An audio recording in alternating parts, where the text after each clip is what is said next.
Então, quando a gente fala de ventilação, a gente está falando sobre diferentes gradientes de pressão. E uma pressão muito importante que a gente lida durante a ventilação desse paciente é a pressão alveolar. Então, não tem como a gente falar de pressão alveolar sem falar de tensão superficial e substância surfactante, que é aquela substância que vai causar, vai promover essa estabilidade dentre os alvéolos. Por que isso acontece? Por que é importante a gente conversar sobre isso? Porque os alvéolos dentro do parênquima pulmonar ali, eles não são distribuídos todos eles da forma igualitária, todos do mesmo tamanho, todos eles bonitinhos. Eles estão distribuídos de forma muito heterogênea. Ou seja, o que isso quer dizer? Isso quer dizer que a gente tem tamanhos diferentes de alvéolos espalhados pelo parênquima pulmonar. Então você tem aqui alvéolos de menor diâmetro e alvéolos de maior diâmetro, certo? E a tensão superficial, o que ela significa, né? O que ela faz nesse caso? Ela é uma força de ligação entre essas pontes de hidrogênio e de água. Vai manter um fenômeno chamado de adesão e coesão. Ela está ali justamente para facilitar, auxiliar na abertura e fechamento desse alvéolo durante o ciclo ventilatório. Então, o que acontece? Essa força de adesão e coesão, imaginamos como se fosse uma cola, que vai ajudar na hora que esse pulmão expande, essa diferença de pressão e essa força de adesão e coesão vai puxar esse alvéolo junto com o parênquima pulmonar e junto com as pleuras desse paciente, fazendo com que esse alvéolo ele se expanda e se abra. E aí a gente vai ter uma alteração no gradiente de pressão dentro desse alvéolo e vai fazer com que o ar vá do meio externo para o meio interno através dessa diferença do gradiente de pressão. Então a gente precisa lembrar que o ar ele vai se deslocar de um ponto de maior pressão para um ponto de menor pressão sempre, tá?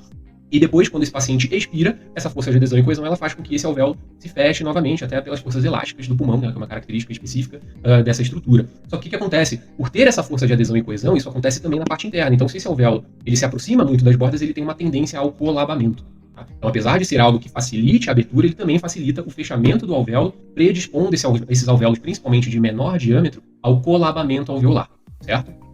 E como que a gente vai determinar essas diferenças de pressão, como que isso ocorre, como que isso gera? Isso ocorre através de uma lei chamada de lei de Laplace. Ela, na verdade, ela é feita pensando em líquidos, Só que nesse caso a gente vai transferir para uma parte anatômica, a gente vai transferir isso para um gás, certo? Então ele vai descrever principalmente a diferença de pressão entre dois pontos, entre o fluido, levando em consideração essa tensão superficial, que nesse caso está acontecendo através dessas pontes de hidrogênio dentro do alvéolo.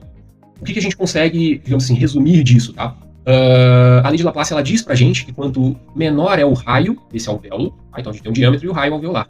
Então quanto menor é o alvéolo, maior é a pressão que está ali dentro desse alvéolo, ou seja, isso também aumenta um pouco dessa resistência do ar na hora da passagem, certo? Então quanto menor o diâmetro, menor o raio, maior é a pressão dentro desse alvéolo, assim como aqui ocorre ao contrário, certo? Então quanto maior o raio, menor é a pressão, certo? E a gente tem um cálculo para definir isso, que é trazido para a gente através dessa lei de Laplace, que é a pressão igual a 2 vezes a tensão superficial dividido pelo raio. Como que a gente consegue trazer isso para a prática? Tá? Vamos lá, eu vou demonstrar para vocês aqui como que isso traduz na prática. Então vamos imaginar que a tensão superficial seja de 2, certo? Então a tensão superficial ela é de 2. E aqui a gente tem o alvéolo 1 e o alvéolo 2, sendo o alvéolo 1 esse aqui e o alvéolo 2 esse aqui, de maior tamanho, certo? Se a gente for colocar o raio do alvéolo 1 sendo de 1 e o raio do alvéolo 2 sendo de 2, certo? Agora a gente vai trazer isso para essa equação da pressão interna desse alvéolo. Então a gente vai fazer o cálculo da pressão, que vai ser 2 vezes a tensão superficial, lembra que a gente definiu a tensão superficial aqui sendo de 2, dividida pelo raio do alvéolo, que é igual a 1. Se a gente fizer o cálculo 2 vezes 2 igual a 4, dividido por 1, a pressão interna desse alvéolo vai ser de 4, certo? Aqui, fazendo da mesma maneira, pressão igual a 2 vezes a tensão superficial, que nesse caso é 2, dividida pelo raio do alvéolo, que é 2. Então a gente tem aqui 2 vezes 2 igual a 4, dividido por 2, que vai dar 2. E que a gente consegue interpretar isso? A pressão desse alvéolo aqui, com um raio menor, é uma pressão de 4, aqui é uma pressão de 2. Ou seja, isso traz para a gente essa definição que a lei de Laplace nos trouxe, Então, quanto maior, menor o raio, maior é a pressão no interior desse alvéolo, quanto maior o raio, menor é a pressão. Certo? O que isso fisiologicamente vai descrever? Então, quando a gente tem essa alteração de pressão, a gente pode imaginar que aqui o paciente inspirou, e aí esse oxigênio ele vai se distribuir. Então o ar ele vai entrar para esse alvéolo de menor tamanho e ele também vai entrar nesse de maior tamanho. Então ele vai começar a se distribuir pelo parênquima pulmonar. Só que o que acontece? Aqui a gente tem uma pressão muito maior do que aqui. Isso vai fazer com que o ar ele tenha mais dificuldade de preencher esse alvéolo, e aí ele vai se deslocar e ele vai começar a preencher esse alvéolo que apresenta uma menor pressão e, consequentemente, é uma maior facilidade que esse ar tem para entrar, para se difundir e entrar nesses alvéolos de um maior tamanho. E o que isso vai ditar na prática? Esses alvéolos de maior pressão, ele vai ter uma menor chegada de oxigênio, ou seja, ele vai hipoventilar, certo? Então vai entrar menos ar nesse alvéolo, ele vai se distender pouco, e na hora que esse paciente expira, a gente vai ter uma maior possibilidade de colabamento desse alvéolo. Então essas paredes elas vão se aproximar, e através dessa tensão superficial elas vão se aderir, com essa força de adesão e coesão, aumentando o risco ou a possibilidade de colabamento alveolar.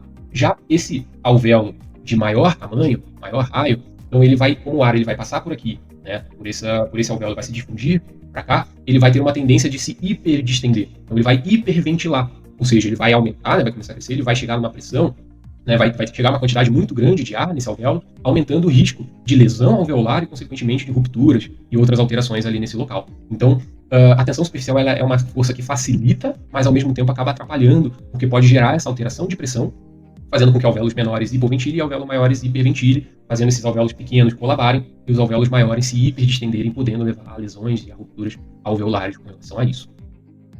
Certo? E o que a gente tem para melhorar essa estabilidade alveolar? Então é como se fosse ali uma ferramenta que o nosso organismo desenvolve justamente para facilitar a ventilação e permitir com que esses dois alvéolos aqui, de diferentes tamanhos, ventilem por igual. A gente tem, para combater isso, vamos dizer assim, a gente tem a substância surfactante. O que é essa substância surfactante? É uma substância que auxilia na estabilidade alveolar, certo? Ela é produzida pelos pneumócitos de tipo 2 e ela vai se posicionar entre as moléculas de água, praticamente ali quebrando essas ligações das pontes de hidrogênio. Tá? Então é como se fosse um detergente, vai auxiliar a diminuir essa tensão superficial, principalmente nesses alvéolos de menor tamanho. Tá? Na verdade, a substância surfactante ela vai igualar o raio com a tensão superficial, ou a tensão superficial com o raio, por bem dizer. Tá? Então ela vai causar essa estabilidade do alvéolo. Como que a gente consegue trazer isso para uma prática? Tá?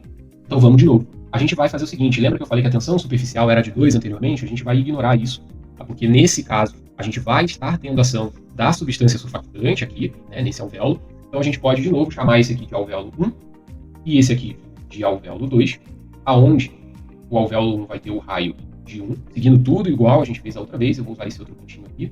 O alvéolo 2, a gente vai ter o raio de 2. Só que nesse caso, quando a gente pensar na tensão superficial, a gente vai estar tendo a ação dessa substância surfactante. Então a gente vai ter a tensão superficial igualada com o raio desse alvéolo. Então nesse caso aqui no alvéolo 1, a gente vai ter a tensão superficial de 1, e aqui nesse segundo a gente vai ter a tensão superficial de 2.